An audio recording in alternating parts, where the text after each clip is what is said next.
What's up, Mets fans? Welcome back to another Mets post-game show right here on both of our channels and on X. How is everybody doing on this Wednesday night, March 19th?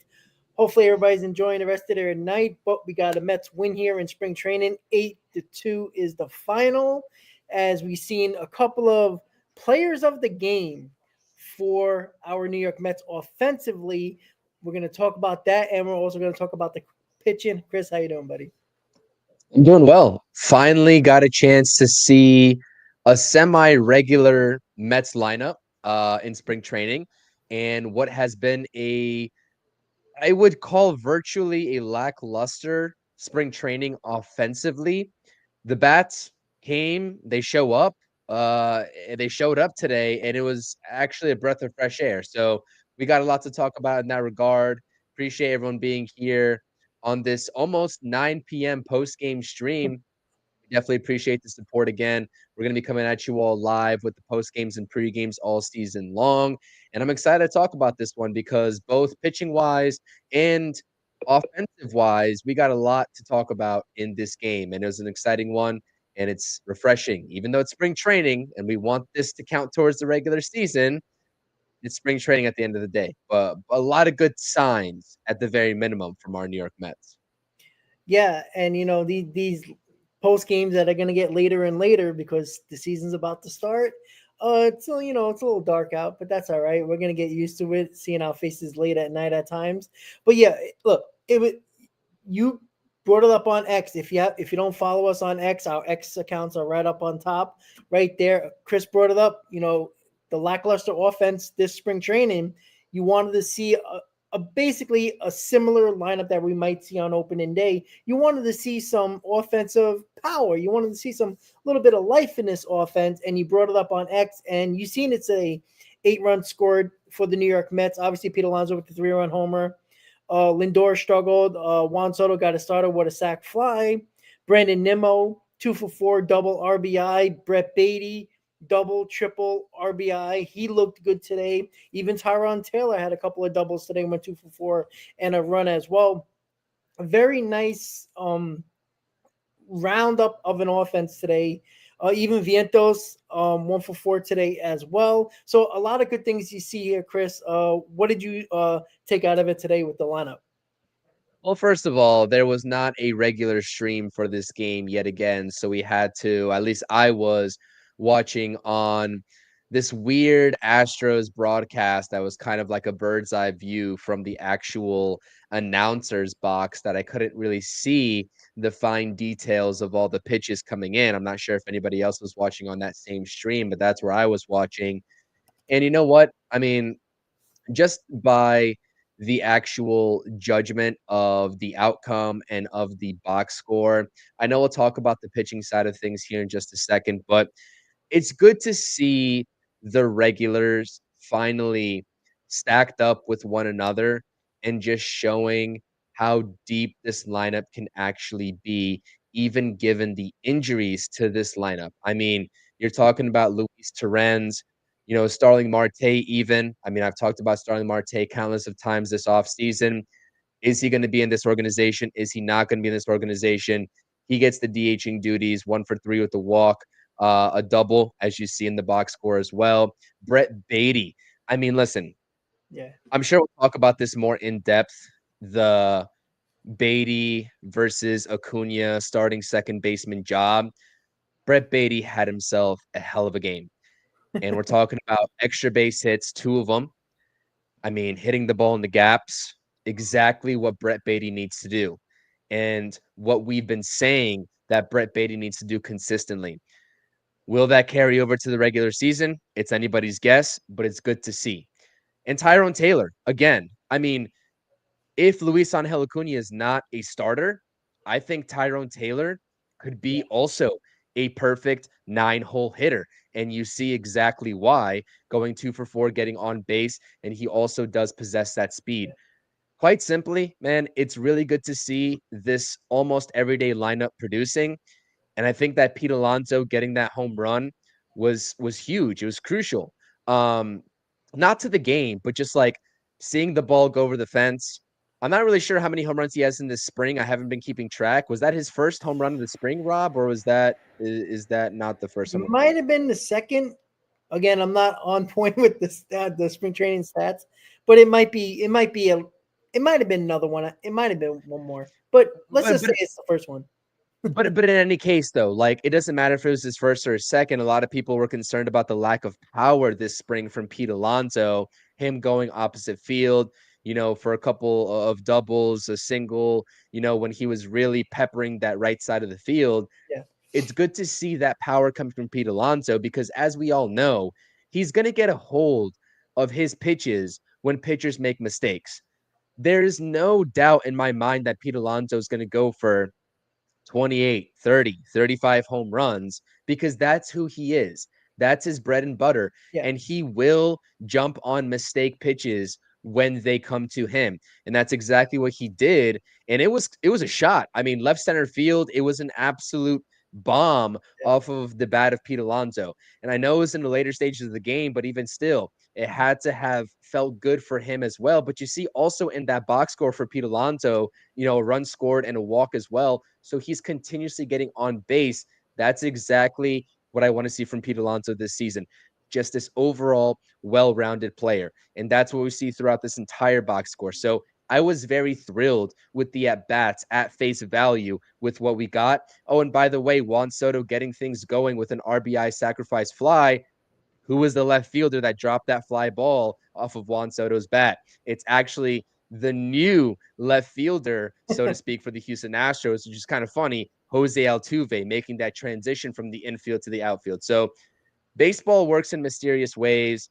Baseballs find, players that are playing new positions. And guess what? The baseball found Brett Beatty at second base as well, making an Yep. awesome diving play to the right side of his glove up the middle and getting the out. And I think he got the out in that play. But it Yep. was awesome to see no matter what, no matter how you shake it. It shows that he has range. And that's the one thing that we all question about Brett Beatty as a second baseman making that transition over from third base. Does he have that range? And he's been displaying it in spring training so far. Yeah, if he plays average second base, and I'm not saying to hit the way he does in spring training. If he does, I mean that's you know another arsenal in this lineup that we could be talking about. I mean, who knows if he's going to do that or not? We have to wait and see. We can only wait for the future. We can't really figure this thing out with him when it comes to the mental situation that I think it is with Brett Baty. I think it's all mental because if he can do the way he just does it in spring training and in the minors, it's like it's got to be a mental block when he gets up to the majors. Let's hope he can do it because if Brett Baty can just play decent defense at second base, that bat is so good. And you could see it. You could see the potential in his offense. And I'm going to tell you this right now. If Brett Baty finds it, we're talking about a whole different story for Luis Acuna with the New York Mets. You've seen him. I did believe he made a bad throw at third base when he got moved over to third base. He went 0 for 2 when he replaced Brett Baty later in the ball game. But it comes down to the same thing. Brett Baty is getting the starting job at second base until he fails offensively or he's just a complete disaster, which I don't think he'll be at second base. It's his job to lose once again. And I know that pisses off a lot of people. I understand people want Luis Acuna. Chris, you're a big advocate of Luis Acuna, but there is no mistake about it. Brett Baty deserves the job at second base at the moment. Again, if he doesn't hit, it's a very simple conversation. It's going to be Luis Acuna's job.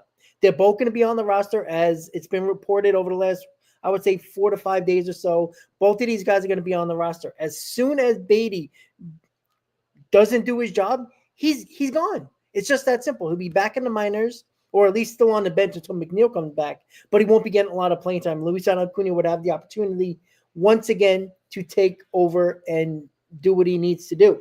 Now, when it comes to other guys in this lineup, Tyrone Taylor, right? Can he once again take the starting job away from the starting center fielder? I truly believe when we got Jose Siri, he was going to be the starting center fielder.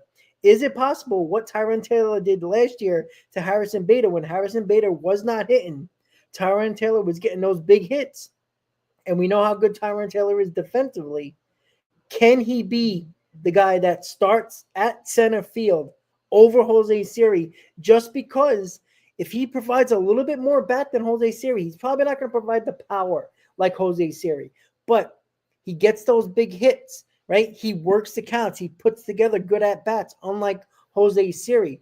I don't think any Met fan is going to complain if Tyron Taylor is the starting center fielder on opening day. Nobody's going to complain about it. Like the potential of Jose Siri with the power is always intriguing. But if you're just going to not hit a home run and just strike out, the potential of the Tyrone Taylor at bats and the way he approaches the at bats, bat in ninth. You talked about it earlier. Tyrone Taylor bat in ninth is perfect. It really is. He does have some decent speed. He puts the bat on the ball, and he has the potential of turning that lineup over. Unlike Jose Siri, who doesn't work a lot, who doesn't hit for average, doesn't put the bat on the ball, he strikes out way too much, and that can end innings. And when you're going trying to get that lineup to turn over with runners on, it's important to have a good 9-hole hitter. And not saying that Tyron Taylor is going to bat 260, 270, but 230 is a hell of a lot better than 190. And Tyron Taylor, you could see he went 2 for 4 today. He just has that potential. He's a gap hitter. And when he puts the bat on the ball more, it's just that simple. Oh, what are you looking for?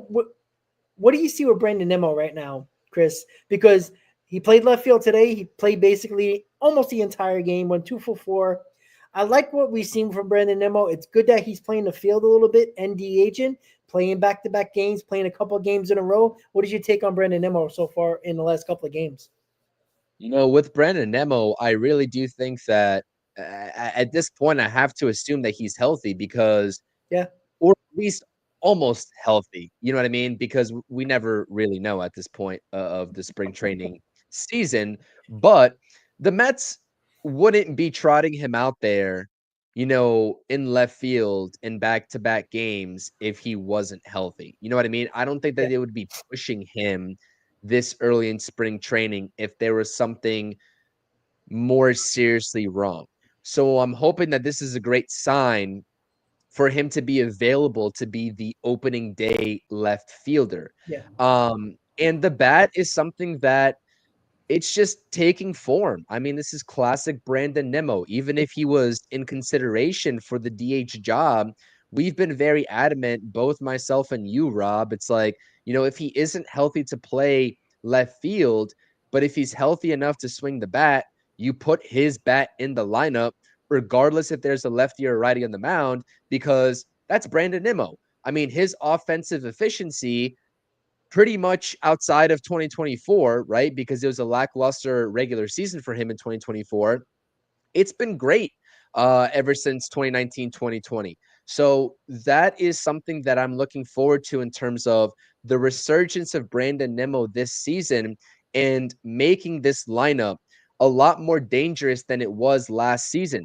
And last season, when we were getting into the later stages of that 2024 campaign, we were talking about a top 10 offense in almost every single yeah, category, offensive metrics wise. And that was with a down year from Francisco Alvarez. That was from with a down year and a down first half from Jeff McNeil and a down year from Brandon Nimmo. So Brandon Nimmo, if you are going to slot him in as your 4 or 5 hitter, in this instance, we see him in the 5-hole, which makes sense. Actually, it doesn't really make sense because Carlos Mendoza says he wants to go left, left, right, left, right. But that would point towards Vientos batting 5th. But I think that we've been talking about all these different combinations. Mark Vientos can also be a candidate to bat 4. And you see this variation of the lineup here in this game. However you shake it, I really do think that we're going to get a different version of Brandon Nimmo than what we saw in 2024 with the bat. Now, again, the Mets are going to have to do everything in their power to keep him healthy. Just because we see him playing back-to-back games in spring training for a large amount of innings in both games in left field doesn't really mean all that much to me as of yet. yeah, This season is, and every season is 162 games. the preservance of Brandon Nimmo is going to be the most important thing in this 2025 season, in my humble opinion, as it relates to the Mets offense. I really do think that. And I think that he's going to be a game changer. We all know what Lindor is going to put up, the numbers. We all know what Soto is going to put up in the numbers. And Vientos almost is a shoe-in for that as well, because I don't see his numbers going down either. Although it does depend on where he's batting in the order. But I think that no matter where he's batting in the order, we've had this debate countless of times. I don't think Vientos is going to have this quote unquote sophomore slump. For me, it's about Brandon Nimmo and keeping him on the field. Because if you can't keep him on the field, then his bat's not going to really do anything because he's not going to be in the batter's box Yeah. at that point. You know what Yeah. I mean? The biggest asset of all these players, especially Brandon Nimmo, is their health. If Starling Marte hits the IL, he's a lot more replaceable than a guy like Brandon Nimmo. If Brandon Nimmo goes down, then we're talking about Jesse Winker playing almost every day and probably Starling Marte at that same pace, and Yeah. that's a problem. So I don't want to go down that route. The knee is looking healthy so far. The plantar fasciitis in his foot is looking to be not really a factor at this point, but I don't want to jinx it, Yeah. for lack of a better term. I really don't, because these types of injuries, a knee, a foot, anything, when you're on your feet for the majority of the season, you can have a stretch of a week or two where it feels great. And then any sudden movement, right, Rob? I Yep. know any sudden movement can just spiral down into something more vast. And then he lands up, and ends up on the IL. So I'm holding out hope that he's going to be ready. But I really do think that I still get this uneasy feeling. So if you're talking in terms of like NBA terms, this sort of like load management, if Carlos Mendoza, needs to implement specific days to DH Brandon Nimmo throughout the season in 2025, I'm all for it. Preserve Brandon Nimmo at all costs because he is vital to the top five of this lineup. Yeah, I agree. I think you're going to see Nimmo at least the first month of the season DH a lot. I would be shocked. I know it's mostly the first couple of games of the season is in domes, so you don't have to worry about weather. It's temperature control. You don't have to worry about a wet field or anything like that. You might see Brandon Nimmo a couple times in left field, but I wouldn't even risk it. To be quite honest with you, I would DH Nimmo as often as possible, as early as possible in the season, because you're going to need him. And we all know this. We know that Nimmo is kind of an X factor in this lineup. Again, you talked about it. If you take Nimmo out of this lineup, that means Marte gets pushed up. That means Tyron Taylor gets pushed up. As much as, those guys aren't the worst. You could have a lot worse guys than Nimmo. I'm sorry, Tyron Taylor and Starlin Marte in the lineup, but it's not Brandon Nimmo. And I like this 1-5. I mean, if you have this 1-5 healthy, and if Beatty can hit, and you have Marte or Winker, that is 1-7, 1-6, 1-7 right there. That is dangerous as hell, and it's hard to beat. It's really hard to stop that offense, and I think that Brendan Nimmo is the key here, because you push everybody up, it just weakens your offense. It weakens the bottom of the order. So Nimmo is definitely key here. But as long as you get Nimmo's bat in the lineup and keep him healthy, I think DH is the way to go. And I understand that we love to see him in left field, but if it's going to trigger something, and like you said, one step, that's all you need. And again, when you go back to the Northeast, when you get back to City Field for the home opener in the first 6-7 games at home, it's probably going to be cold. It's probably going to rain a Cold. little bit. So Mm-hmm. you don't want to risk him slipping or just tightening it up because it's too cold. Again, the first couple of games of the season, you don't have to worry about that because there's temperature control with the roof and then with the domes and all that. So you don't have to worry about that, but I'm going to take it very easy. I wouldn't be shocked anytime you play in an outdoor stadium where it might be cold, it might be wet. Nimmo's DHing, 100% DHing. I would even risk it. There's no need to risk it. You need him, 100% need him. So we'll see how Mendoza plays it, but I think playing him in left field in Florida with nice weather, it's nice to see him out there, running around, moving around. That's a good sign. But I can assure you right now, if the weather's not looking good, Nimmo's going to be DH, and that's what I believe. But Talking about Marte, and I know you were an advocate. You were also saying that you probably could deal with having Marte off this team. Completely understand why you say that. I still, if Marte can stay healthy, and I think he will with platooning and not playing a lot of field, he's another one that he just hits, man. He just gets it done for some reason. Look, I don't want him in the outfield at all, but I mean, I don't think he's taking that many at bats from Winker because I don't think Winker is going to play a lot against lefties anyway. And we are not big proponents of the platoon at all. But I keep on saying this. I think Marte and Winker lefty righty matchup seems like it's going to work. And I don't know, it just doesn't make sense to me because I don't like it at all, platooning. But it seems like it's going to work out because it's going to keep Marte healthy, and that means his back can be in the lineup.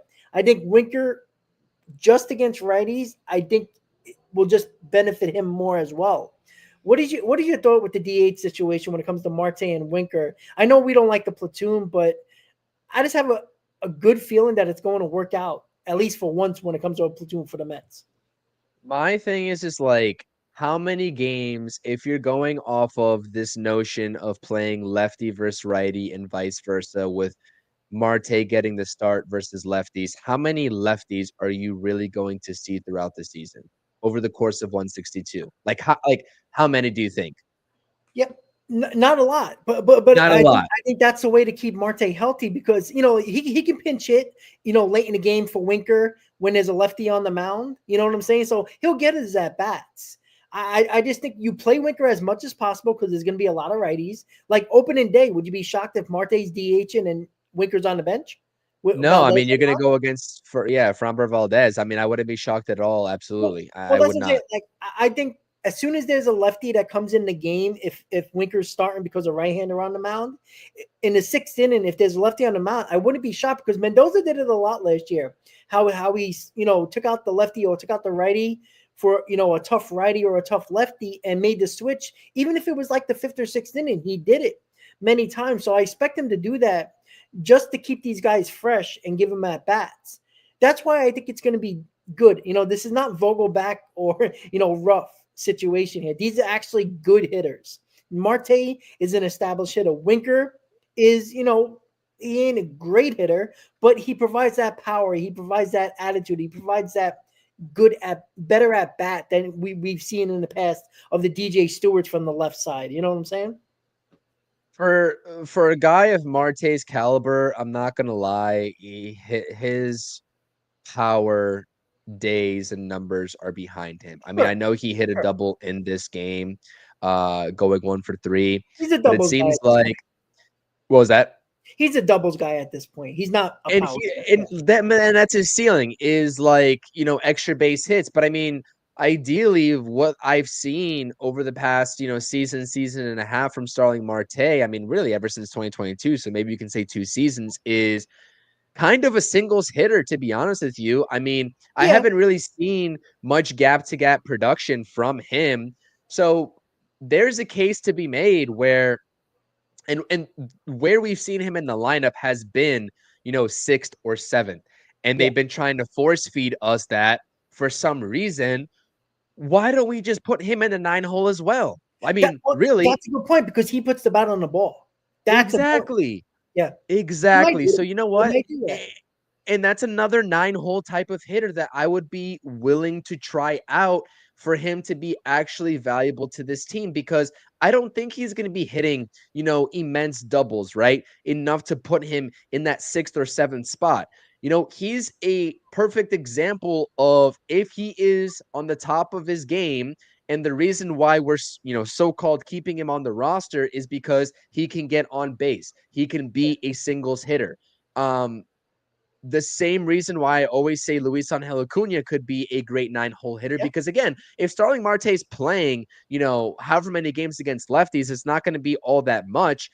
That means we can assume that his legs are fresh, right? yeah, And he is still, we could probably assume, a stolen base threat. So if he gets on base in the 9 hole, he can swipe a bag if the Mets really need to, and it would act just the same as if Luis Angel Acuna did the same thing, but it's coming from a veteran at this point, which I think that maybe more people would have trust in to begin the season, which is fine. But my thing is that I don't know if the Mets are really going to commit to Starling Marte in the 9 hole in his starts just because of what he was in his career prior. You know what I mean? And I'm not saying that's just the sole reason off of why they would base that decision, but I'm just like looking at it at face value. I'm looking at Starling Marte from 2022 and looking at what he is right now as a ball player.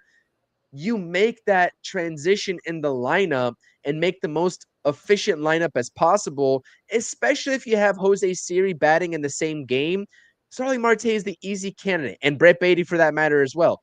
Starling Marte is the easy candidate to put in that 9 hole. And that's where I can see him being the best asset. But in years past, we've seen Marte in the 5 hole. We've seen him in the 6 hole. And he is not an extra base hit threat. He's not a home run threat. So why are we batting him in that portion of the lineup? Put him in the 8 hole, put him in the 9 hole, Yeah. and let him get on base for the top of the order, because we know more often than not, if he gets on base, it's going to be via a walk or it's going to be via a single. And that's just where I can see him contributing to the Mets in 2025. Yeah, when Marte was at his best, he was the two hitter. When he was in 2022, that's when he was best. When Nemo was leading off, Marte was number two, Lindor was three, Alonso was four. Like Marte was the perfect number two hitter, right? He wasn't a big power guy at that point, even though I think he hit like 17 home runs, but he wasn't a huge power threat, but he was a guy that just found a way to get on base. And that's why right now at this point, when he's not batting anywhere in the top four, he definitely fits in the eighth or ninth spot for sure. And the beauty of this roster right now, even though it looks like the position player rosters are a set, maybe catcher is still up in the air, but the beauty for Mendoza with this roster is the versatility. And what has David Stearns preached about a roster? Flexibility, different types of ways to use a lot of different players. You just talked about it. Marte is mostly going to be a DH, but maybe Marte once in a blue moon might play the outfield. Nimmo can play left. He can DH. Terens, obviously is a solid backup catcher. You lose your starter. Terens is a solid backup. You got Brett Beatty and Acuna going to be on this roster. So if one fails, somebody's going to step in and take that job. Tyrone Taylor, Jose Siri. I mean, we can go on and on here when it comes to that. So that's the beauty of what Mendoza has with this roster right now, is the roster flexibility. And that's something that Mendoza had a hard time with early on in the season, most of the season, because other than Tyrone Taylor, there wasn't much after that. Brett Beatty lost his job. Vientos came in. That worked out. But there wasn't much flexibility. The bench was terrible. Look at the beginning of the season. DJ Stewart was our DH. Like, it was that bad. JD Martinez wasn't ready yet, and he sucked. So there wasn't a lot of roster flexibility that Mendoza had to work with until the trade deadline happened and they brought in Jesse Winker and Jose Iglesias came up from the minors, in what was the middle of May, late May. So the flexibility here on this roster is going to benefit the Mets because Mendoza has ways to do whatever he wants with it. He can play matchups. He can play the hot hand, even though we all know they'll play the matchups over the hot hand, which kind of annoys us almost every single time, because that's what we worry about, I think, when it comes to the platoon in general, is that if Starlin Marte is hot, are you going to sit him against a righty to get Jesse Winker's bat in there? Let's say Marte is red hot. I don't want to sit him when there's a right-hander. Yeah, I like Jesse Winker, but I want to play the hot hand, regardless of where you're going to put him in the lineup. I think that's always the conversation or the complaints I had with a platoon. But it's hard to kill Mendoza, right? Because he seems like he has the pulse of this team, and it's hard to go against him. But if Winker goes 0 for 4 when Marte was red hot, you're going to question it. Same thing with Beatty and Acuna. Yeah. If Brett Beatty is red hot, is he going to get that start against the lefty? Now, we'll know right away. Framber Valdez. Is Brett Beatty going to face a tough lefty on opening day, or is Acuna going to get the starting job on opening day just because of the tough lefty? Because that's what I want to know. I want to know. Have we seen Beatty against a lefty much in spring training. I don't have the numbers in front of me, but I can assure you it's probably hasn't been a lot. Because that's going to be telling for sure.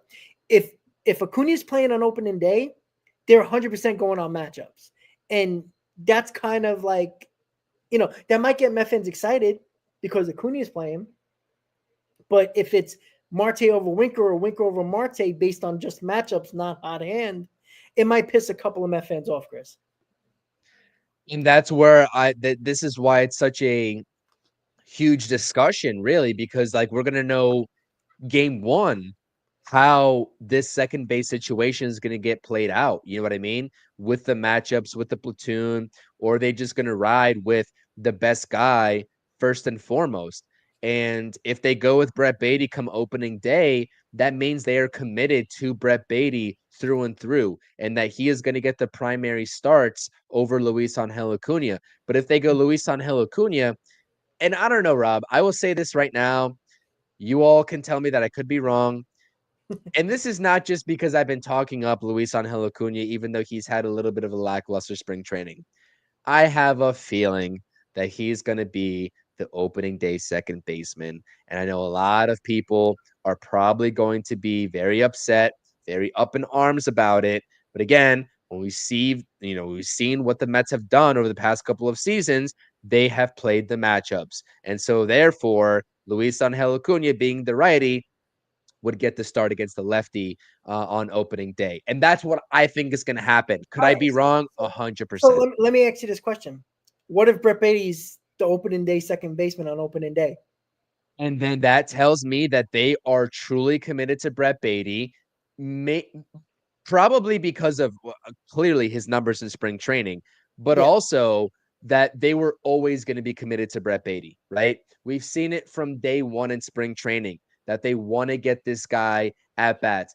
As soon as we heard that he was going to be playing second base, even before Jeff McNeil went down, this was their way to sell everybody that Brett Baty should be on the roster, even if Jeff McNeil is playing every day and the opening day second baseman. And that was before the McNeil injury. So I think that the Mets going into this spring always had it in their minds that regardless of what Brett Baty does, they're going to give him the best opportunity possible to win at least one of those bench spots. And now that McNeil's out of the picture, at least for the first couple of weeks of the season, it's anybody's guess at this point. But I really do think if they go Brett Baty in game one, this is, and Rob, we've really been saying it this whole entire offseason. This is Brett Baty's last Yep. chance. This is his last chance in this organization.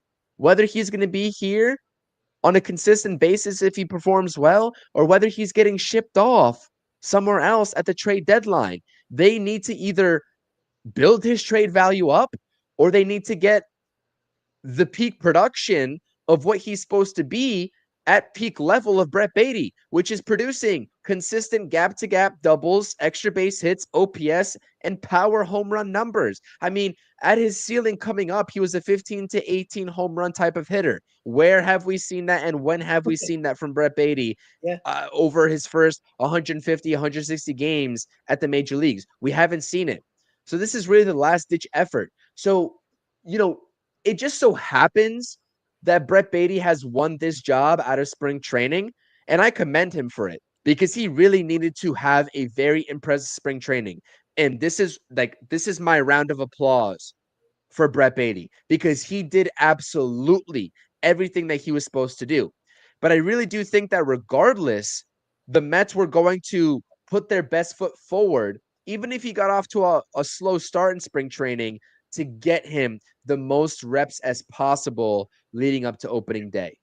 And it wouldn't really shock me, to be honest. And to answer your question, it would not shock me if Brett Baty is that opening day second baseman. But I'll just say I'll stick with my gut feeling that it's going to be Luis Angel Acuna. You know Okay. what I mean? Yeah. Yeah, I understand the logic there as well with matchups, just based on what the Mets have done over the last year with the Stearns Mendoza, combination or partnership, I should say. But again, the lineup is very interesting. I know we're all going to be anticipating the opening day lineup on the 27th and when it's going to come out and see who's actually starting at second base because everything else is probably maybe even center field who is it going to be because they're both righties. Maybe Taylor and Siri. We'll see how it goes there. But it's going to be very interesting. I know we can't wait for the 27th and to see that roster. I mean, the lineup on opening day. All right, so let's get to the pitching as we talked about the lineup for about 35 minutes. David Peterson, another solid outing, 5 innings pitched, 2 hits. The walks were a little concerning, 3 walks in 5 innings. He's got to drop that down a little bit, but 4 strikeouts. Nice outing for David Peterson. Again, this is probably, I don't think he's going to, maybe he'll get one more start in spring training before opening day. But what are your thoughts on David Peterson's 5 innings, 2 hits, 4 strikeouts, 3 walks? Yeah, the walks got to go down. I mean, he could do a better job of his command, and that's something that we've been saying, and criticizing David Peterson for over the past couple of seasons. I mean, he really honed in on that command last season, which contributed to some really great numbers. It's not a question because David Peterson is also a guy that he has in his career been a very kind of like traffic on the basis type of pitcher and let's just work out of it type of pitcher. You know what I mean? Yeah. And I think that that's fine if that's what he's going to stick to, although we don't want that to be what he sticks to. But at the very minimum, if he lets up a walk in the inning and he gets out of the jam, that's fine. If he can do that consistently, because we saw Jose Quintana do just that last season, right? That was basically the bread and butter of Jose Quintana's, season last season. But to really elevate his game to the next level, and I see a lot of Mets fans, and honestly, you can lump me into that category of potentially stating that David Peterson, when this season is all said and done, could potentially act as the Mets ace. I can see that in terms of David Peterson's ceiling, right? Like it could transpire. He could post better numbers than Kodai Senga. He could post better numbers than a Sean Manaea. I know it seems a little bit far-fetched right now as of March 19th, and it's a little bit ambitious, but I can see that based off of what we saw in the second half of the 2024 season. But if that's going to happen, the only way that's going to happen is if he hones in on that command and if he limits the walks. So 5 innings pitched, 2 hits is great. No earned runs is great. Even 4 strikeouts is pretty great. I'll take that. You know what I mean? He was getting some swing and miss. But the walks, we're talking about, and this is the same thing with Tyler McGill. We always compare and contrast Tyler McGill with David Peterson because, again, they were kind of like neck and neck in terms of the inefficiency leading up to last season. And David Peterson kind of just took over, and Tyler McGill is still trying to figure it out. If they could limit the long at bats, I'm talking about getting up on a hitter 1-2-0-2, and then the hitter being able to work a 2-2-3-2 count and maybe even a walk from that at bat where you thought that David Peterson had him right where he wanted him. Those are the types of momentum killers in an outing that we've seen derail outings from Tyler McGill and from David Peterson. So if David Peterson is really going to step up and potentially be the quote unquote ace of this rotation before Sean Manaea gets back and potentially go neck and neck with Kodai Senga in terms of the statistics and values that they're putting up, he's going to have to hone in on those types of pitches and that command. And I think that he can do it. But again, I mean, last season was a half a season's of sample size, worth of sample size. I think that he can pick up where he left off. And I do think that he's going to be a solidified number 3 pitcher in this rotation. One, by just the trick of the trade, because he's going to have to be with who's in this rotation first and foremost. But I think production level, he's going to live up to that expectation. But can he take that next leap forward into being an SP2 or potentially even an ace come the trade deadline, where the Mets will ideally be willing to trade for an ace? We'll see. David Peterson, the ceiling on him is very blatant. It's all up to him whether he's actually going to go ahead and do it or not. And it's going to start with those walks right there. I don't want to see 3 walks in 5 innings pitched. Although there are worse outings that I've seen from a pitcher in terms of walks over 5 innings pitched. So we'll see. The jury still remains out on David Peterson. Yeah, exactly. Like you said, he's crucial to the success of this rotation, especially with Manaea out probably the first month and Monta is out probably until the end of May. He's crucial, right? You can't have Kodai Senga, who is going to be probably limited innings wise early on in the season. You're going to need David Peterson to step it up big time, big time. You need him to step up, and I do wonder if David Peterson can piggyback of what he did last year coming off of hip surgery. Can he do that? He did have issue with walks, in his career so far, like you said, Chris. You don't want that to trickle back right, now when he's pitched so well in spring training and you see the potential that he has. He has really good stuff. He seems confident on the mound. Again, he didn't give up any runs, so are we nitpicking a little bit with the walks? But we know those walks in a major league game can come back to haunt you in spring training when you're facing minor league guys at the end of your outing. Yeah, you can probably get those guys out with no problem, but those walks can come back to haunt you when you get those lineups in there in at when the season starts. Those might turn into runs, and that's when you can fall into trouble. And he got out of the trouble. He only gave up 2 hits, no runs, no complaints in this game, but the walks can come back to bite you in the ass. And we all know that, as the Mets had a huge problem last year with their entire pitching staff when it comes to walks. They got to limit that because they lost a lot of games because they walked too many batters and it bit them so many times. And it was a big reason why the Mets were 11 games under 500. Even if it was the offense that was the major issue, the walks were such a big issue, and that's what they have to limit big time in 2025. And if you look at David Peterson's Savant page, I mean, that's exactly just what you said. He reduced the walk rate by 1.2%, which is a pretty good margin between 2023 and 2024. But not only that, he actually prioritized his sinker in 2024 over his four seam fastball. And his four seam fastball gained, I think, a half a mile of velocity, a half mile per hour of velocity from 2023 to 2024, which doesn't seem like a lot, but it could be a lot if you take a look at the larger scheme of things. But he threw more sinkers. And that's a common theme that I'm seeing not only with David Peterson, but also Sean Manaea and what he was so successful in doing last season. I mean, we talked about it on numerous pregame streams last season, is that these lefties in the rotation, the sinker was really a huge key to their success, and not even down in the zone. They were throwing it more so up in the zone and getting hitters, opposing hitters, to kind of swing up under it. And so that's what I'm curious to see over a full seasons of sample size from David Peterson is the arsenal. And I even talked about it in my latest video. If you all did not check that out, I actually assessed Griffin Canning and his latest outing against the Rays, where he posted 4 2/3 innings pitched with 9 strikeouts, because he's been looking like a completely different version of Griffin Canning than we were first accustomed to when he first signed with the New York Mets this offseason.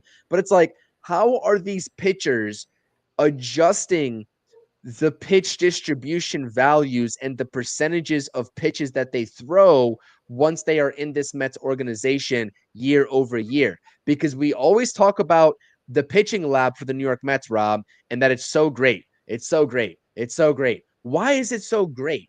What are they doing that us fans, us that have YouTube channels, can come up on here and try to give to the general public? Like, there's a lot going on in terms of the actual mechanics, and I'm sure they have a lot of biomechanics that they actually analyze the body and certain movements down to the nitty gritty that we don't have access to.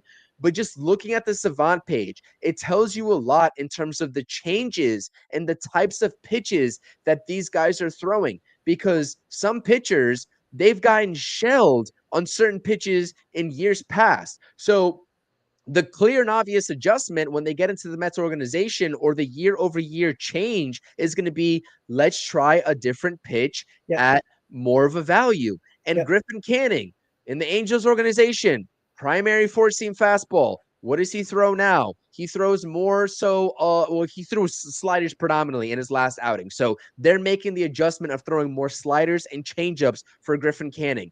David Peterson, the four seam fastball, which goes straight if you don't know, versus the two seamer that tails kind of like straight and then out at the last minute. That's like a subtle adjustment that we are now seeing from the likes of this pitching lab that is now telling us these pitchers are at their peaks when they throw these pitches. Sean Manaea, how did he have a career year in the Mets uniform after a lousy last couple of years? Let's throw more sinkers up in the zone. Let's change our mechanics to emulate Chris Sale. Those are the types of things that this pitching lab is doing to these starting pitchers. And David Peterson went through that step in the latter portion of 2024. I'm curious to see if he's going to stick with the primary sinker ball usage in 2025 or not. Yeah, and that's the big thing with the lab, right? It pinpoints your best pitch and what pitch you should use more often that has been more successful instead of the garbage that they probably thrown way too often outside of the Mets organization and wonder why they got, shellacked all over the field. When you know what pitch is a put out pitch or is your most effective pitch, is not just on that, throughout your season, but in that game, right? What pitch is the most effective pitch that you can get guys out on? And that's what the other thing, besides the biomechanics and all that, the pitch that is most effective for that specific pitcher is why the success of Severino, Manaea, you see Griffin Cannon starting to use certain pitches more often. If you've been watching his games or the games that we actually can see, you notice he's been throwing two more pitches more often. And the pitches that are a little bit behind in effectiveness, he doesn't throw as much. That is huge for a pitcher. When a pitcher knows what to throw and you're confident on the mound of throwing those pitches and you're confident you can get those hitters out, it works wonders for a pitcher on the mound. Even if they don't, they're not the best pitcher in the world. If they can figure out and pinpoint what they can throw and what they can use to get batters out, I I don't think it's just stuff that only gets guys out. I think it's the confidence in that pitcher throwing it. We talk about Tyler McGill, got great stuff, but he don't feel confident throwing those pitches, no matter what they are. He doesn't feel confident when he throws a pitch. You saw Griffin Cannon in his last outing throw with confidence, along with those effective pitches that he's seen gets guys out. And I think that goes across the board through the pitching staff. And we'll see if it works out. Now, And when I it comes to again, I'm sorry, Chris. Oh, sorry. I really just wanted to point it out the discrepancy here in what I'm talking about because I don't think that some people still don't. They just don't get it. I don't understand why. But listen, let's take a look at the sinkers that I was talking about. Just this very specific instance from 2023 to 2024. 2023, David Peterson's sinker usage was 25%. He upped it to 32.3% in 2024. Sean Manaea, same thing in 2023. How often did he utilize his sinker? 43% of the time. And then, in 2024, 25% of the time. So it was actually inverse for Sean Manaea. But with Sean Manaea, he actually went to the four seam fastball a lot more, 31.1% of the time versus 13.9% of the time. So again, there's just like differences in the arsenal of these pitchers, not just the sinker, but I'm talking about the overall arsenal of these pitchers that this pitching lab is gearing these pitchers towards. So I just wanted to point that out there. And again, if you all don't keep up on Savant, that's the easiest way to keep up. That's what I wanted to point out. Excuse me. The sinker was really more geared towards David Peterson in that instance. Yeah, and that's the big difference in the pitching lab. Based on, obviously the mechanics was a big deal with Mania, but it was also what pitch to throw, because he knew that sinker that he threw up in the zone was so effective, right? It wasn't just the mechanics. The mechanics helped it and add a little bit more velocity to that sinker up in the zone that was effective. It's just learning certain ways to throw your pitch as well, not just mechanics.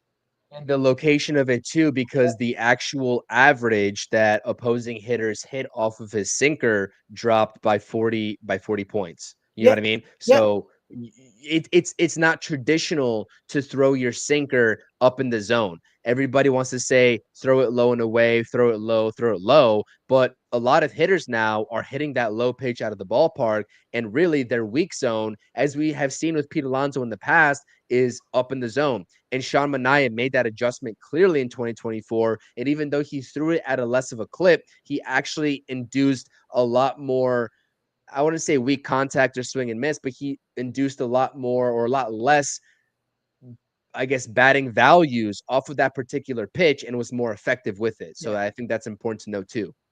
Yeah, exactly. So again, anytime you think of sinker, you think it's low in the zone, and that was not just used by Mania. You talked about it, used by other pitchers, David Peterson and others as well, and it's an effective pitch. So you might as well keep throwing it if it's working. To get to Edwin Diaz now, it's hard to judge him in spring training because they're not really pitching him in the ninth inning. It's been the sixth inning, seventh inning. We know how closers work. We know how Edwin Diaz work. He needs that adrenaline pumping. So I'm trying to take a step back with the ineffectiveness. He gave up 2 hits. He had a strikeout. He didn't give up any runs, but he puts people on base too much for my comfort. But I'm not. I don't want to judge him on the spring training numbers because he's not really pitching in big situations in the ninth, and it's spring training. So he looks healthy. His arm looks strong. He's getting it to 97, 98, which is good to see. Do you have any, I guess, hesitation or a little bit of worry with Edwin Diaz with what you've seen so far in spring, Chris? The only thing that I am still gonna see how it transpires is his slider. I mean, he's a two-pitch pitcher, ideally, right? In the barest definition of it. And he's a four-seam, it's a four-seam fastball that he can throw up to 100 miles per hour, or it's a heavy breaking slider. And last year, we were like, listen, if your slider's not there, just trust your fastball, throw your fastball more. And I think that's an easy fix, but that's a band-aid effect. Like, why isn't his slider working?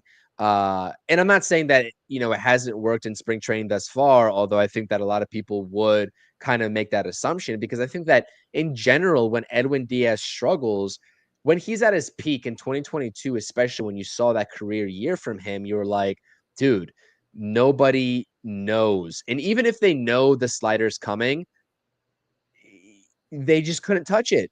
Even if they knew it was coming, it looks like a strike and then it breaks at the last possible second outside of the zone or right on the corner at the very minimum. We haven't seen that type of slider from Edwin Diaz or not that sharp of a slider really ever since that 2022 season. So I don't really know what it is. I don't think it's just boiled down to the confidence of it. I think there's something mechanically off, perhaps. I'm not the pitching coach. I'm not Jeremy Hefner. I'm not paid to do this. I'm not paid to analyze this, but like that's really what we have to look at. The four seam fastball is always going to be there. The velocity is always going to be there with Edwin Diaz. What is going wrong with his slider and why is it not as sharp as it was in 2022? That's what we need to be asking ourselves. Do you think because of the mechanics, it could be because of that knee and the confidence in the knee? I mean, the last time we seen him pitch great with that slider was 2022. He had the surgery in 2023 with the knee, and now he pitched again in 2024, first year after the surgery. And now I don't know. Maybe it's a change in mechanics. Maybe his knee. I, I don't know, changed up his mechanics a little bit, the way he plants his leg. I'm not. I'm just thinking outside the box because to I'm not saying he lost it completely, but when he actually loses that slider and has no control over it, the hitters are just waiting for that fastball. And when you wait for a pitch or he hangs that slider, it's easy pickings when it comes to Diaz. So I don't want to be overly concerned just yet, Chris, but I wonder if the knee has something to do with it, because ever since he's come back from that injury, that slider has not been pinpoint. Every now and then he'll have it on, but it just seems like he just can't repeat his mechanics. And I don't want to make the excuse of the knee, but that's the only thing I can think of at this point. Yeah, well, I mean, the fastball velocity actually did go down for him from 2022 to 2024. I'm looking at it right now, from 99.1 on average to 97.5. And in 2022, he utilized the slider 58.1% of the time. And again, that was his bread and butter. I mean, opposing hitters could not touch it. A 114 batting average against, a 134 slugging percentage against. Those are elite numbers, which is exactly what he posted. I mean, he had a 55.0 whiff percentage on it as well. And then you take a look at 2024, the usage of it all went from 58.1 in 2022 down to 47.9 in 2024. So it's no shock that we were up here on each, pregame and postgame talking about throw your slider more, throw your slider more, throw your slider more. So yeah, it probably is, the overall confidence in it as well. And I mean, it did lose a mile per hour in terms of the velocity, but I don't think that's really that much of a difference. But again, the batting average against and the slugging percentage against was astronomically different. I think the slider is just, I don't know what's going to need to happen. It could be the knee. I don't know. I mean, let's not act like ACL injuries aren't serious problems, especially on your plant leg. I mean, it really is. And it can be, especially if you're throwing at that high of a velocity. And he does have a violent motion at the end of the day. So it could definitely be a problem. Do I want to speculate that that's the problem? No. But when I take a look at the overarching numbers from 2022 to 2024, yeah, there's some drop offs that are going to be very evident. I don't want to rush into conclusions right now, but I think that maybe midway through 2025, we'll know everything that we need to know about Edwin Diaz, being at that point a year and a half removed. And I'm just hoping that 2024 was the bridge year for him. It wasn't a bad season by any means, to be honest with you. It was No, kind of an average season, but when you're coming off of a 2022 campaign like he had and getting that contract, I mean, yeah, you're going to expect more if you're a Mets fan. But listen, at the end of the day, things happen. I hope that he's going to be okay. I think he's still going to be locked down, but that's why it's imperative for the Mets to have multiple arms that are versatile enough to go ahead and close out ball games if Edwin Diaz encounters a rough patch or yep, anything else of that nature. This bullpen is ready to succeed because there are multiple guys that are able to step up. Ryan Stanek. I know AJ Minter didn't look his best today, but AJ Minter has closing experience. You're talking about Daniel Nunez as well, who just was phenomenal in his first spring training outing as well, posting a scoreless inning. So I don't know. Edwin Diaz, I have full confidence in him until I don't. And that's exactly the way that I talked about him last season as well, is that I trust Edwin Diaz until I don't. And it's going to take a lot for me not to entrust in Edwin Diaz, because I do think that he has the stuff. If that slider is on point, nobody's touching him. yeah, And really, what it depends on is that it's not about if he has the movement on the slider. Is he able to make that slider competitive enough yeah, for hitters not to lay off of? Because usually the slider that he throws to get the swing and miss on really isn't in the zone. I mean, there's no reason for yeah, hitters to be swinging at it. But the thing is that when it's on point, it looks like a strike until it doesn't and until it isn't. But when it's not, opposing hitters have a very easy time laying off of it. And that's when he runs into the walks issue. So I don't know. I guess we'll see very shortly, right?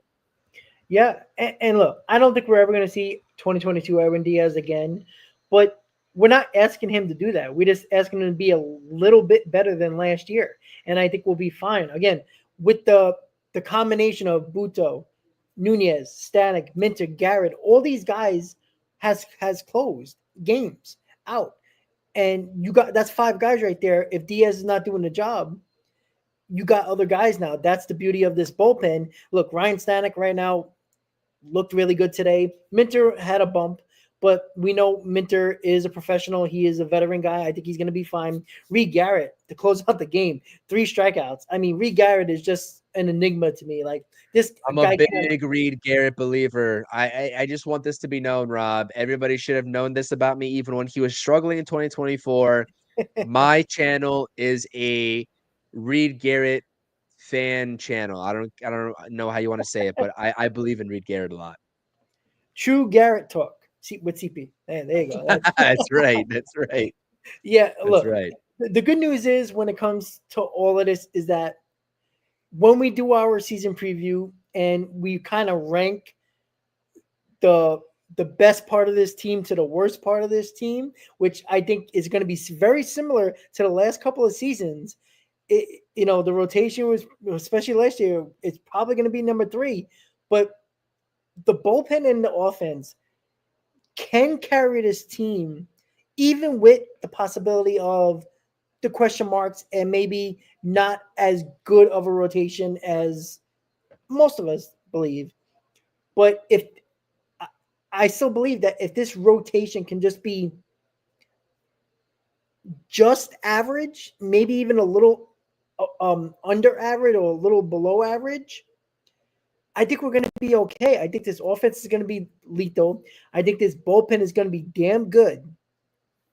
And I think we're going to win a lot of games. Now, when we get to our season preview in about 4 or 5 days from now, and we do our live stream then that night, and we give our win totals, we give our NL East predictions and all that fun stuff that I know we all can't wait to do.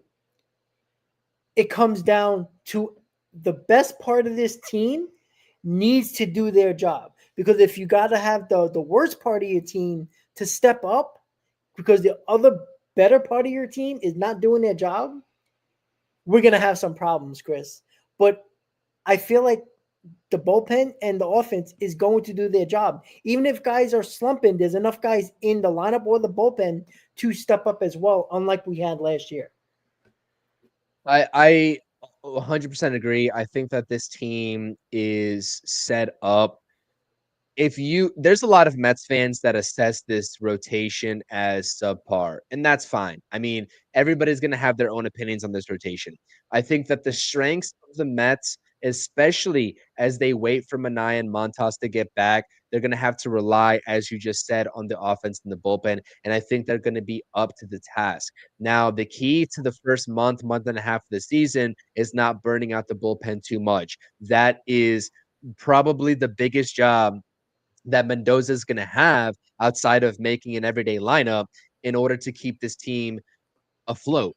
But I do think that, and I believe in the depth of this team in other positions in other areas. And I really don't think the top 3 of this rotation are going to be that bad.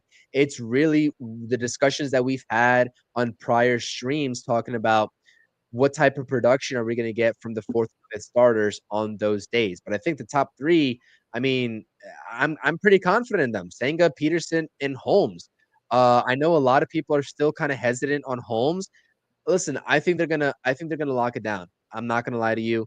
If they slip up, then that's an error on my judgment. But the gut feeling that I have right now is I think that the rotation is going to be able to keep it intact at the very minimum for the rest of the roster to get it done, putting up runs and locking down the ball game on the back end until this rotation gets fully healthy.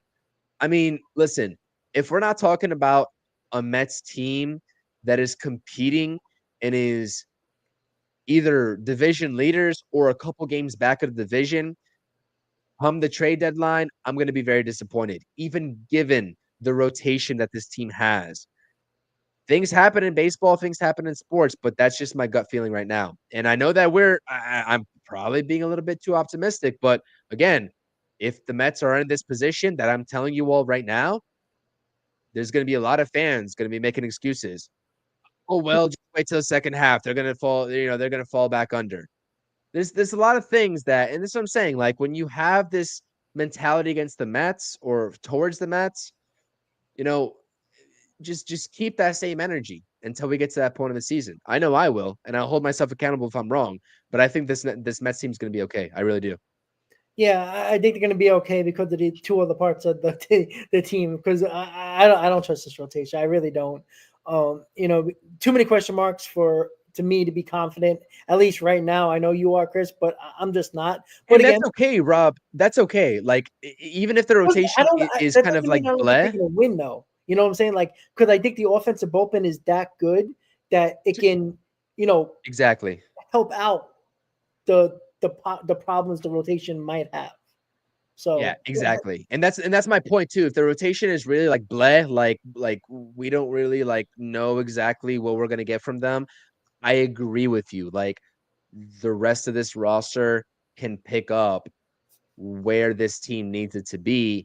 And at that point, David Stearns is going to have a very, very good understanding come the deadline of what he needs in terms of the pieces at the deadline. But we will assess that at that time. exactly. So the Mets did win 8-2. Again, we don't care about the final score. Seen a lot of good things from Nimmo, Beatty, and Alonso. Alonso with the 3-run bomb. Nimmo playing in left field, got a couple of hits as well. Nice to see. Peterson 5 innings, no runs. Got to calm down with those walks a little bit, but overall pitched well. Minter struggled. Reed Garrett was dominant. Ryan Stanek did his thing. Edwin Diaz gave up a couple of hits, but didn't break, which is nice to see. And we're going to continue to talk about spring training games for a couple of more days. And then we get back to what we love, and that is 162 game season, pre-game, post-game. Can't wait for that to happen in a few days. What day was it, Chris? The 24th? We're going to be doing 24th. the 24th. 24th. We're going to be doing the season preview. I think that's a Monday, right? If I'm not mistaken. Yes, Monday. Monday season preview. We'll figure out a time. Obviously, it's going to be sometime between 6 and 8, probably, most likely. So make sure you look out for that, guys. With that said, final thoughts, Chris, and we'll call it a night. Reed Garrett believer right here through and through. Don't disappoint me in 2025, Reed, please. That's There you it. go, guys. Thank you for tuning in to the Mets post game show. Hit that like button, guys. Subscribe to the channel. Can't wait for the season to start. Have a good night, guys. Let's go, Mets. Good night, guys. So Mets.